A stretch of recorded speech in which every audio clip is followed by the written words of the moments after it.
الحمد لله رب العالمين والصلاة والسلام على أشرف الأنبياء والمرسلين أما بعد فأعوذ بالله من الشيطان الرجيم وذكر فإن الذكرى تنفع المؤمنين.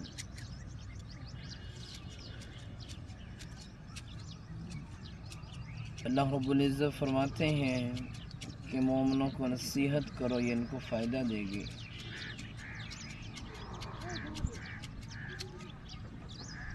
سب سے پہلی بات نماز ہے کہ اگر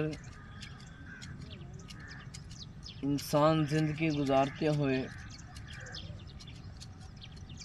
اپنے بچوں کے حقوق بھی پورے کرتا ہے، اپنی بیوی کے حقوق بھی پورے کرتا ہے اور اپنے ہمسایوں کے حقوق بھی پورے کر رہا ہے اور دیگر جگہوں پر بڑا سمجھداری کے ساتھ کام کرتا ہے، بڑی محنت کرتا ہے، اگر وہ اللہ رب العزت کے جو حقوق ہیں ان کو پورا نہیں کر رہا تو اس بندے کی کیا زندگی ہے. اللہ رب العزت نے جانوروں کو بھی اتنی سمجھ دی ہے کہ وہ اپنی اولاد کو پالتے ہیں، ان کی پرورش کرتے ہیں، ان کو کھانا کھلاتے ہیں، بلکہ وہ مشکل سے مشکل کام ہے کہ اپنے منہ کے اندر اس نوالے کو اٹھا کر لاتے ہیں جو اپنی اولاد کے منہ میں ڈالتے ہیں. یہ تو بندہ مومن ہے، یہ تو انسان ہے جس کے بارے میں اللہ رب العزت فرماتے ہیں بسم اللہ الرحمن الرحیم والتین والزیتون وطور سینین وهذا البلد الأمین لقد خلقنا الإنسان في أحسن تقويم لقد خلقنا الإنسان في أحسن تقويم. اللہ رب العزت قسمیں اٹھا کر اس بندے مومن کو، اس بندے کو، اس انسان کو اللہ رب العزت فرماتے ہیں کہ ہم نے انسان کو بڑا ہی خوبصورت پیدا کیا. اور دوسری جگہ اللہ رب العزت فرماتے ہیں وَمَا خَلَقْتُ الْجِنَّ وَالْإِنسَ إِلَّا لِيَعْبُدُونَ کہ ہم نے جنوں اور انسانوں کو اپنی عبادت کے لیے پیدا کیا ہے. دیکھیں اللہ رب العزت کہ اگر ہم حقوق نہ پورے کر سکیں، اولاد کو کھلاتے رہیں، لیکن اللہ رب العزت فرماتے ہیں وَمَا مِن دَابَّةٍ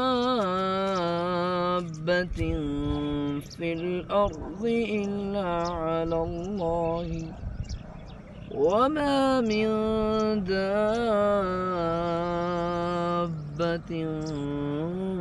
فِي الْأَرْضِ وَمَا مِن دَابَّةٍ فِي الْأَرْضِ إِلَّا عَلَى اللَّهِ رِزْقُهَا وَيَعْلَمُ مُسْتَقَرَّهَا وَمُسْتَوْدَعَهَا كُلٌّ فِي كِتَابٍ مُبِينٍ. کہ دنیا کے اندر کوئی بھی ایسا جاندار نہیں ہے کہ جس کے رزق کا ذمہ اللہ رب العزت نے اٹھایا نہ ہو. رزق بھی ملے گا، زندگی کے اندر سکون اور راحت اور چین بھی ملے گا، اس کے لیے دنیا کے معاملات کے ساتھ ساتھ اللہ رب العزت کے حقوق کو بھی پورا کرنا ہے. اور حق جو سب سے پہلا ہے وہ نماز ہے۔ اور آج جن بھائیوں نے فجر کی نماز ادا کی ہے ان کے لیے خوشخبری ہے۔ اللہ کے پاک پیغمبر علیہ السلام فرماتے ہیں اندھیروں کے اندر مساجد کی طرف چل کر آنے والوں کے لیے کل قیامت والے دن روشنی ہوں گی۔ بشر المشائین، خوشخبریاں ہوں گی ان لوگوں کے لیے۔ ایک بات۔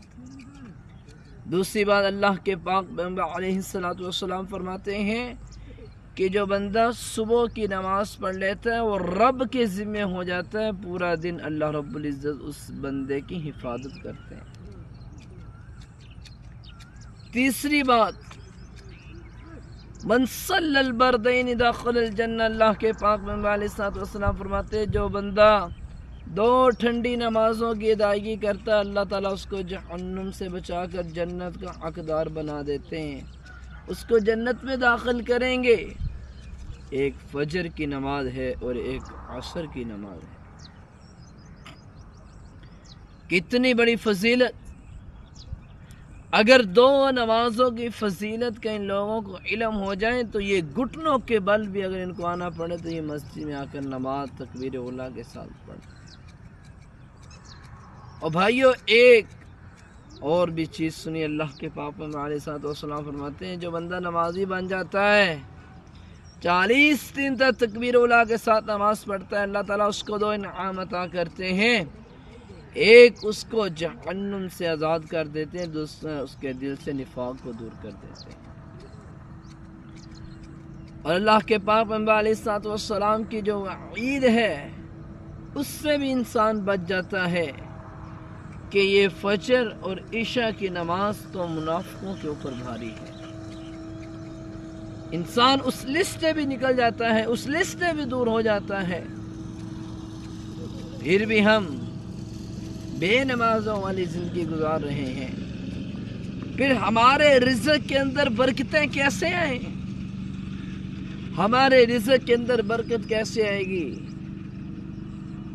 سنے، اللہ رب العزت فرماتے ہیں آج ہر ایک بندہ پریشان ہے، رزق کی کمی، اولاد نافرمان، دلوں کے اندر سکون چین نہیں، معیشت تنگ ہو چکی ہے۔ آج بندہ ہر پٹرول کا رونا رو رہا ہے، پٹرول بڑا مہنگا ہو چکا ہے۔ آئیے اس کا حل قرآن مجید عطا کرتا ہے۔ وَمَنْ أَعْرَضَ عَنْ ذِكْرِي فَإِنَّ لَهُ مَعِيشَةً ضَنْقًا وَنَحْشُرُهُ يَوْمَ الْقِيَامَةِ أَعْمَى قال رب لم حشرتني أعمى وقد كنت بصيرا قال كذلك أتتك آياتنا فنسيتها وكذلك اليوم تنسى۔ جو ہمارے ذکر سے راز کر لیتا ہے ہم اس کی معیشت کو تنگ کر دیتے ہیں، قیامت کو آئے گا اندھا کر کے اٹھائیں گے، پوچھے گا یا رب دنیا میں تو نظر آتا تھا، سب کچھ دیکھتا تھا، آج مجھے نظر کیوں نہیں آ رہا؟ تو اللہ رب العزت فرمائیں گے دنیا کی زندگی میں تو نے ہمیں بھلا دیا تھا، آج ہم نے تمہیں بھلا دیا۔ تو آج دیکھیں معاشرے کے اندر، اور سنیں ہم نماز کی بات کر رہے ہیں، یہ ذکر رب کا نماز اور قرآن نہیں تو اور کون سا ذکر ہے؟ جو لوگوں کے بناوٹی ذکر ہے وہ ذکر نہیں بھائیو۔ ذکر سے مراد نماز ہے، ذکر سے مراد رب کا قرآن ہے۔ میرے پیغمبر علیہ السلام کا فرمان ہے کہ تو کتنا اس کے اوپر عمل کر کے آئے۔ محبت کے دعوے بڑے ہیں، محبت کرنی ہے تو پھر پیروی کرنی پڑے گی۔ قل ان کنتم تحبون اللہ فاتبعونی یحببکم اللہ ویغفر لکم ذنوبکم واللہ غفور رحیم۔ محبت کرنی ہے تو پھر جس سے محبت ہوتی ہے اس کی بات کو بھی مانا جاتا ہے۔ ایک شخص کو قبر کے اندر 100 کوڑے مارنے کا حکم ملا، اس نے کہا یا رب